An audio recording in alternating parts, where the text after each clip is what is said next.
ये जो वीडियो देख रहे हैं आप, ये सऊदी अरब से सामने आया है, जहां पर सऊदी अरब के सबसे बड़े तेल कंपनियों में से एक अरामको के एक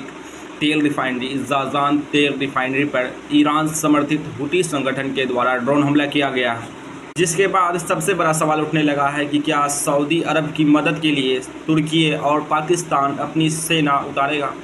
क्योंकि जैसे ही 7 अगस्त 2026 को सऊदी अरब के मक्का में सऊदी अरब, तुर्की और पाकिस्तान के बीच एक नया रक्षा समझौता हुआ, उसके 48 घंटे भी नहीं बीते कि उसके अंदर ही हूती जो ईरान बैक्ड है उसके द्वारा सऊदी अरब के एक महत्वपूर्ण तेल रिफाइनरी को निशाना बनाया जाता है। सिर्फ इतना ही नहीं, 9 अगस्त और 10 अगस्त को भी हूतियों के द्वारा सऊदी अरब के 2-3 और रिफाइनरियों पर हमला किया जाता है। और इतना ही नहीं, जो यमन में सऊदी समर्थित लड़ाके हैं, जो वहाँ के जो अंतर्राष्ट्रीय मान्यता प्राप्त वहाँ की सरकार है, उसकी सेना के भी कई सारे जो उनके हेडक्वार्टर हैं उन पर हमला किया जाता है इन हूतियों के द्वारा। जिसके बाद से ही सबसे बड़ा सवाल उठने लगा है कि क्या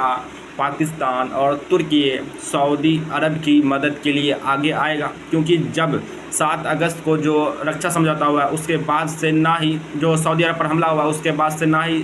तुर्की की तरफ से इस हमले पर कोई बयान आया है और ना ही पाकिस्तान की तरफ से इस पर कोई बयान आया है। क्योंकि जब सऊदी अरब और पाकिस्तान और तुर्की के बीच जो ये रक्षा समझौता साइन किया गया था, उसके बाद आधिकारिक बयान में यही कहा गया था कि तीनों देशों में अगर किसी एक देश पर हमला होता है तो वह हमला तीनों देशों पर माना जाएगा और उस हमले का जो प्रतिक्रिया होगा, जो जवाब होगा, वह तीनों देश मिलकर देंगे।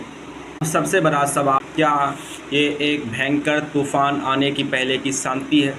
क्योंकि अगर सऊदी अरब पर और हमले बढ़ते हैं तो तुर्की और पाकिस्तान अपनी सेना सऊदी अरब के लिए मदद के लिए उतारेगा। आप क्या सोचते हैं इस विषय पर? आप अपनी राय कमेंट में ज़रूर दें और ऐसे ही खबरों के लिए हमारे चैनल को सब्सक्राइब करें।